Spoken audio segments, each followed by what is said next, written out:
வணக்கம், welcome to கர்நாடிகா reviews. இன்னைக்கு நம்ம திரைமறை நிகழ்ச்சியில் எந்த படத்தோட கதையை பற்றி பார்க்க போறோம்னா, டைரக்டர் சங்கர் இயக்கத்தில் நடிகர் கமல்ஹாசன் நடிச்சு 6 வருஷம் கழிச்சு வெளிவந்திருக்கிற இந்தியன் 2 படத்தோட கதையை பற்றி தான் பார்க்க போகிறோம்.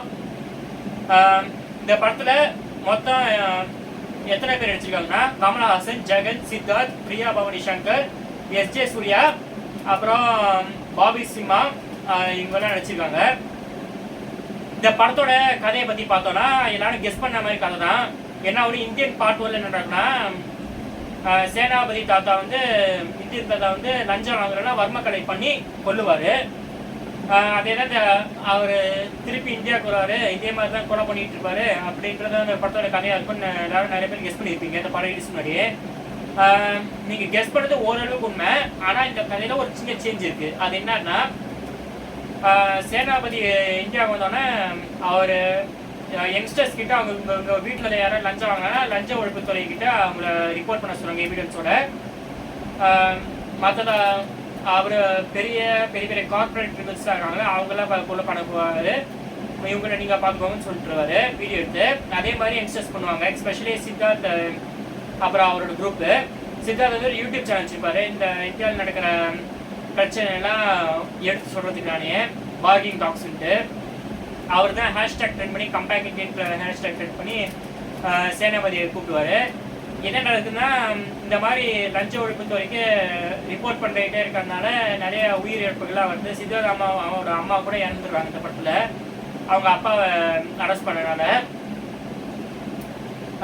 அதனால கோபேக் இந்தியன்ற ஒரு ஹேஷ்டேக் ட்ரெண்ட் பண்ணி அவரை விரட்டுறாங்க, கூப்பிட்டு வச்சு அவரை விரட்டுறாங்க. அது எப்படின்னா 7 இருக்கிறவரை அவங்களே கூப்பிட்டு வச்சு அவங்களே விரட்டுற மாதிரி இருந்துச்சு. இது ரொம்ப பெரிய மிஸ்டேக்காக இருந்துச்சு. ஏன்னா சேனாபதி வந்து வேண்டிய செயல் அவரே எதிர்பார்க்காத நடந்தது தான். அவர் வந்து முன்னாடி மாதிரி கொஞ்சம் ரொம்ப வெறி பிடிச்ச மாதிரி இல்லாமல் ஓரளவுக்கு நார்மலாக ட்ரை பண்ணியிருக்காரு இந்த படத்தில். மற்றபடி செகண்ட் ஹாஃப் பூரா அவர் வந்து ஒரு யூனிசைக்கிளில் வந்து யூனிசைக்கிள்லாம் நிறைய பேர் தெரிஞ்சுக்க வாய்ப்பில்லை. ஒரே ஒரு கையில் எந்த ஒரு ஹேண்டில் இல்லாமல் போகிற மாதிரி ஒரு எலக்ட்ரிக் சைக்கிள் அது. அதில் வந்து சேசிங் சீன்லாம் இருந்துச்சு. அதுக்கப்புறம் ஒரு கடைசியில் பார்ட் 3க்கு எழுதி கொடுத்தாங்க, அவர் வெளியே தப்பிச்சு இருந்துதாரு. ஸோ இந்த படத்தோடைய நெகட்டிவ்ஸ் பார்த்தீங்கன்னா, இந்த படம் வந்து நிறைய லென்த்தி டைலாக்ஸ் இருந்துச்சு. ஆனால் அது ஒன்றும் பெருசாக நெகட்டிவாக தெரியல. இந்த படத்தை எடுத்த விதம் சரியில்லை. இந்த சொன்னால இந்த யூனிசைக்கிள் சேசிங் எல்லாம் சரியில்லை. பார்ட் 1 அவர் போலீஸ் கிட்ட இருந்து எப்படிலாம் தப்பிக்கிறான்ற நல்லா காமிச்சிருப்பாங்க பிரம்மாண்டமா. இந்த படத்தில் அந்த மாதிரிலாம் அவரை ரொம்ப சப்பையாக காமிச்சிட்டாங்க. பாபி சிம்மா தான் அவரை சேஸ் பண்ணுவார், இப்படியே பிடிச்சி அவன்ற வைகராக்கில் இருப்பார். அவருக்கு அசிஸ்டண்ட்டாக விவேக் சார் ஒர்க் பண்ணுவார். பார்ட் 1ல் ஒரு சிபிஐ ஆஃபீஸர் வர, அவரோட பையன் தான் பாபி சிம்மா. அந்த படத்தில் அவர் தான் தேடிட்டு இருக்காரு. ரொம்ப முக்கியமான விஷயம் என்னன்னா, இந்தியன் 1ல் சேனாபதி கேரக்டர் வந்து ஒரு நல்ல வடிவமைச்சிருப்பாங்க. லஞ்சம் வாங்கிட்டு தன்னோட பையனே குத்தி போடுற அளவுக்கு ஒரு ஆக்ரோஷமான கேரக்டர் காமிச்சிருப்பாங்க. சென்டிமெண்ட்ஸ் ப்ளஸ் அந்த ஆக்ரோஷமும் இருக்கும். அவ்வளோ சீரியஸான கேரக்டர் காமிச்சிருப்பாங்க. ஆனால் இந்த படத்தில் வந்து ரொம்ப காமெடியான கேரக்டர் காமிச்சிட்டாங்க. அவர் வந்து கொலை பண்ணுறாரு, இருந்தாலும் அந்த சீரியஸ்னஸ் தெரியல, அந்த கோபம் தெரியல அந்த கண்ணில். அவரை பார்த்தா இந்த படத்தில் பார்த்தா சுதந்திர போராட்ட தாத்தா மாதிரி தெரியல. அவரை பார்த்தா ஏதோ ஸ்கூல் வாசலில் ஐஸ் இருக்கிற தாத்தா மாதிரி இருக்காரு. பத்தாவதுக்கு ஒரு இப்போதைக்கு அவர் 100 வயசுக்கு மேலே இருக்கும் படத்தில் அந்த மாதிரி காமிக்கிறாங்க. ஆனால் அந்த மாதிரி எதுவும் காமிக்கல பெருசாக. ஒரு 67 வயசு. ஏன் என்ன சொல்ல போனால் இந்தியன் 1 விட இதில் கொஞ்சம் எங்கே இருக்காரு, அது எப்படின்னு தெரியல. அதான் அந்த சேனாபதின்ற ஒரு கேரக்டரை ஸ்பாயில் பண்ணிட்டாங்க இமேஜ். சித்தார்த்துன்ற கேரக்டர் சித்தார்த் நடிச்சிருக்க கேரக்டர் வந்து சித்ரான்ற ஒரு கேரக்டர் நடிச்சிருப்பாரு, சித்ரா அரவிந்த். அந்த கேரக்டர் சுத்தமாக மோசம் பண்ணிட்டாங்க. அது எப்படின்னா, அவர் தான் இந்தியனே கூப்பிட்டாரு ஹேஷ்டேக் ட்ரெண்ட் பண்ணி. அவர் அம்மா செத்துட்டார ஒரே காரணத்தினால அவரே கோபேக் இந்தியன் சொல்கிறாரு. அவர் அம்மா செத்ததுக்கு அவருக்கு அந்த சம்மந்தமும் இல்லை. இருந்தாலும் பெரிய மிஸ் தப்பு பண்ணியிருக்காரு. பத்தாவதுக்கு இந்த சமுத்திரக்கணி கேரக்டர் அவர் வந்து ஒரு லஞ்சம் வாங்குறவராக காமிப்பாங்க. அவர் தான் இந்த படத்தில் சித்தார்த்துக்கு அப்பா நடிச்சிருப்பாரு. தேவையில்லாமல் அவரை வந்து ஃபஸ்ட்டு லஞ்சம் வாங்காதவர் மாதிரி காமிச்சிட்டு அதுக்கப்புறம் லஞ்சம் வாங்குற மாதிரி தேவையில்லாத ஒரு ட்விஸ்ட் போடுறாங்க.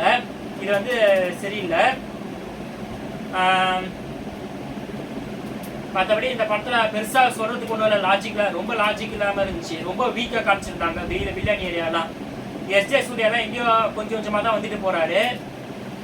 பெருசாக கமல்ஹாசனுக்கு நிறைய போர்ஷன்ஸ் கிடையாது. எந்த ஒரு சீனும் மனசில் நிற்கிற மாதிரி இல்லை. இந்த கதையை சொல்கிறதுக்கே நான் ரொம்ப யோசிச்சு தான் சொல்ல வேண்டிய அவசியமாக இருக்குது. தேட்டரில் போய் பார்த்தேன், இந்த அவெல்லாம் ஒன்றும் பெருசாக தெரியல எனக்கு. தேட்டரில் போய் பார்த்ததுக்கே யோசிச்சு சொல்கிற போல் தோணுது. இது படத்தில் சீன் மட்டும் இல்லை, எந்த ஒரு கேரக்டருமே பெருசாக நிற்கல. சேனாபதி தாத்தா கூட பெருசாக நிற்கல. இந்த படத்தில் உருப்படியாக இருந்த ஒரே விஷயம்னா இந்த படத்தில் தான் பாட்டு தான். அந்த கதறல் ஸ்பாட்டாக இருக்கட்டும், கேலண்டர் சாங்காக இருக்கட்டும், எல்லாம் ஓரளவுக்கு ஓகே ஆச்சு. அந்த கதறல் ஸ்பாட்டில் வந்து ஒரு மாதிரி கானா டைப்பு அந்த மாதிரி இருக்குது, செட் ஆகல. நிறைய பேர் இஷ்யூ கொடுத்துருந்தீங்க. ஆனால் செட் ஆகாட்டியும் அப்படி தான் இருக்கணும். ஏன்னா வந்து இந்த ஜெனரேஷன் பீப்புள் தான் அவர் வெல்கம் பண்ணுற மாதிரி இருக்குது. அப்போ அவங்களுக்கு ஏற்ற மாதிரி தான் போடுவாங்க.